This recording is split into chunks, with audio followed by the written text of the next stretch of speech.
नमस्कार, हिमाचल समाचार में आपका स्वागत है। आज के मुख्य समाचार।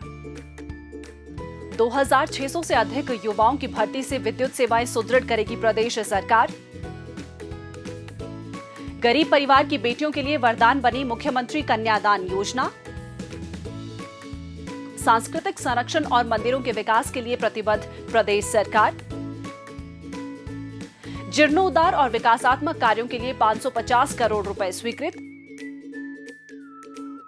तीर्थयात्रियों के लिए सुगम दर्शन प्रणाली की सुविधा आरंभ। और अब समाचार विस्तार से। मुख्यमंत्री ठाकुर सुखविंदर सिंह सुक्खू के नेतृत्व में राज्य सरकार ने राज्य भर में बिजली सेवाओं को और अधिक मजबूत करने के लिए हिमाचल प्रदेश राज्य विद्युत बोर्ड लिमिटेड में 1602 बिजली उपभोक्ता मित्रों और 1000 टीममेट की नियुक्ति को मंजूरी दी है। हाल ही के दशकों में ये पहली बार है कि किसी सरकारी स्वामित्व वाली कंपनी के इतिहास में इतनी बड़ी संख्या में युवाओं की भर्ती की जाएगी। ये निर्णय फील्ड स्टाफ की कमी को दूर करने और उपभोक्ताओं को निर्बाध बिजली आपूर्ति सुनिश्चित करने के उद्देश्य से लिया गया है। वर्तमान में टीममेट के 4009 स्वीकृत पद हैं, जिनमें से 3049 खाली पड़े हैं, जिससे परिचालन में समस्याएं और सेवाओं की गुणवत्ता प्रभावित हो रही है। इस स्थिति से निपटने के लिए सरकार ने टीममेट के 1000 पदों को भरने के साथ साथ वृत्त स्तर पर टीममेट के रिक्त पदों के स्थान पर 1602 बिजली उपभोक्ता मित्रों को नियुक्त करने का निर्णय लिया है। बिजली उपभोक्ता मित्रों की नियुक्ति एक अधिकृत सरकारी एजेंसी द्वारा उन पात्र उम्मीदवारों में से की जाएगी जो 10वीं पास है और किसी मान्यता प्राप्त संस्थान से इलेक्ट्रिकल व वायरमैन ट्रेड में ITI प्रमाण पत्र प्राप्त किया है।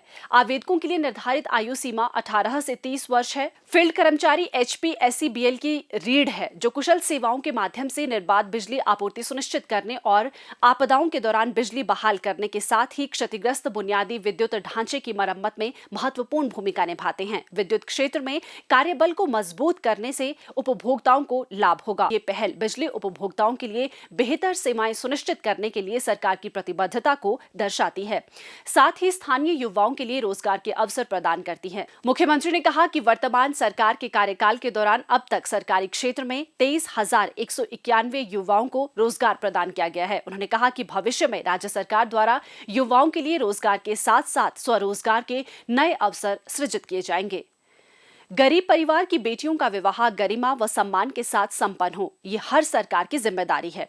इसी सोच को आधार बनाकर हिमाचल प्रदेश में मुख्यमंत्री कन्यादान योजना शुरू की गई है, जो आज आर्थिक रूप से कमजोर परिवारों की बेटियों के लिए किसी संजीवनी से कम नहीं है।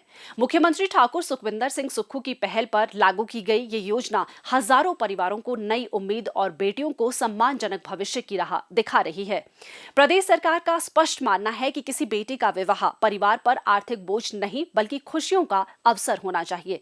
इस दृष्टि से मुख्यमंत्री कन्यादान योजना के तहत पात्र परिवारों को 51,000 रुपए की आर्थिक सहायता उपलब्ध करवाई जाती है। ये राशि विवाह को गरिमा और सहजता के साथ संपन्न करवाने में सहायक सिद्ध हो रही है। ऊना जिला के बहडाला गांव की श्रीमती सुषमा देवी, जिनके पति का देहांत हो चुका है, अपनी बेटी की शादी का खर्च उठाने में असमर्थ थी, लेकिन मुख्यमंत्री कन्यादान योजना से मिली सहायता ने उनकी सबसे बड़ी चिंता को दूर कर दिया। श्रीमती सुषमा देवी का कहना है कि ये योजना उनके जैसे परिवारों के लिए संजीवनी है और इसके लिए वे मुख्यमंत्री का दिल से धन्यवाद करती हैं। उनकी बेटी का कहना है कि इस मदद से विवाह का खर्च आसानी से पूरा हुआ और ये देखकर गर्व हुआ कि प्रदेश सरकार गरीब परिवारों की बेटियों के लिए अभिभावक की तरह खड़ी है। पिताजी को गुजरे हुए 8 साल हो चुके हैं और हम 4 भाई बहन हैं। हम 3 सिस्टर और 1 ब्रदर है और हमारी सारा खर्चा हमारी माताजी ने उठाया है। फिर मेरी उम्र शादी के लायक हो गई और मेरी माताजी को था कि शादी के लिए इतना खर्चा कहाँ से होगा। फिर हमें आंगनवाड़ी कार्यकर्ता द्वारा पता चला कि सरकार द्वारा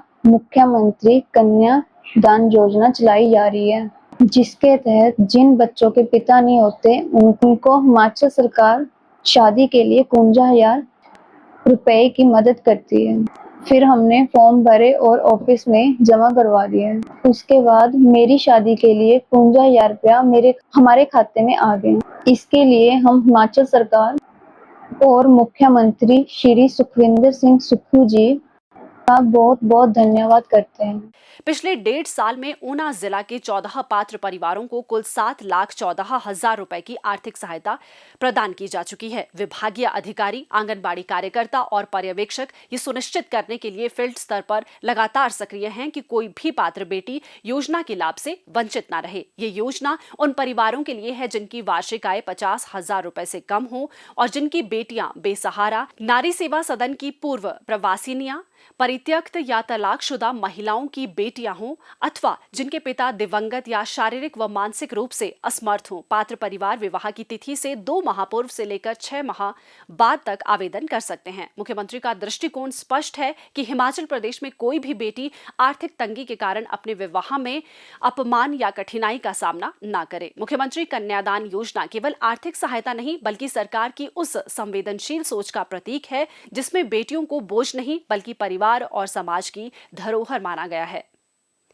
हिमाचल की लोक संस्कृति और समृद्ध परंपराएं विश्व प्रसिद्ध है। यहाँ स्थित भव्य मंदिर और ऐतिहासिक स्थल सदियों से ही लोगों के आकर्षण का केंद्र रहे हैं।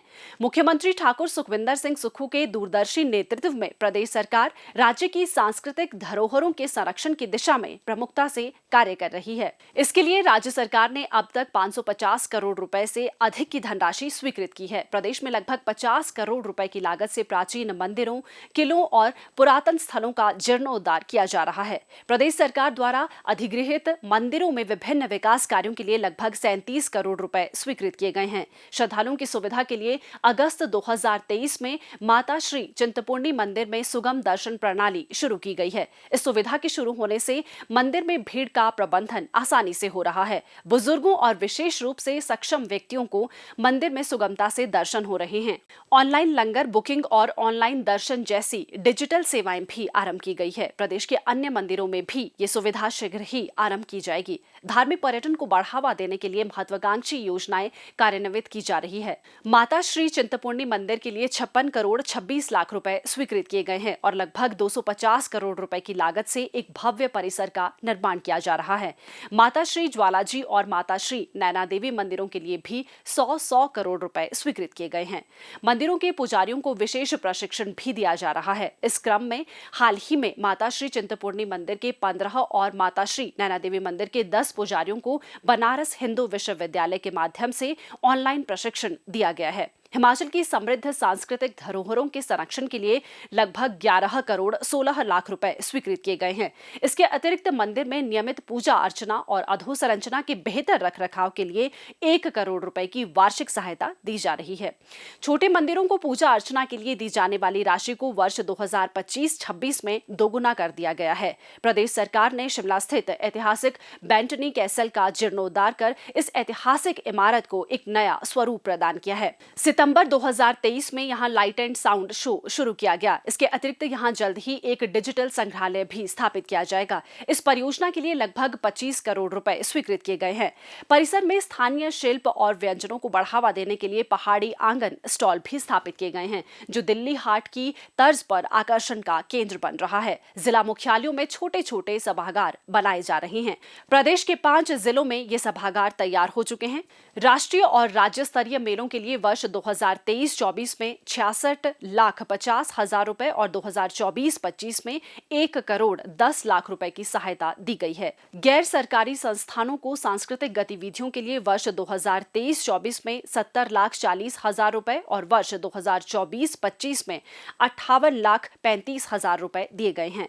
हिमाचल राज्य संग्रहालय शिमला ने जनवरी 2024 में अपनी स्थापना के 50 वर्ष पूरे किए। इस संग्रहालय को और अधिक आकर्षक व ज्ञानवर्धक जानकारी से युक्त बनाने के लिए दक्ष प्रयास किए जा रहे हैं। संग्रहालय की 28 दीर्घाओं में रखी गई 1500 से अधिक दुर्लभ वस्तुओं की प्रदर्शनी से आगंतुकों को ज्ञानवर्धक जानकारी उपलब्ध होती है। शिमला म्यूजिक फेस्टिवल और हिम महोत्सव, दिल्ली हाट जैसे कार्यक्रमों का आयोजन भी किया जा रहा है। संस्कृत और टांकरी लिपि पर प्रशिक्षण कार्यशालाओं का भी आयोजन किया जाता है। प्रदेश सरकार के ये प्रयास ऐतिहासिक स्थलों के संरक्षण, अधोसंरचना विकास और पर्यटन विकास के लिए मील पत्थर साबित होंगे। हिमाचल समाचार देखने के लिए सब्सक्राइब करें यूट्यूब चैनल हिमाचल समाचार, लाइक करें Facebook page information and public relations department Himachal Pradesh और सीएमओ हिमाचल, फॉलो करें x@DPRHP और सीएमओ हिमाचल, फॉलो करें इंस्टाग्राम @DIPR हिमाचल और सीएमओ हिमाचल, विजिट करें वेबसाइट www.himachalpr.gov.in। इस अंक में इतना ही, कल फिर होगी मुलाकात। दीजिए इजाजत, नमस्कार।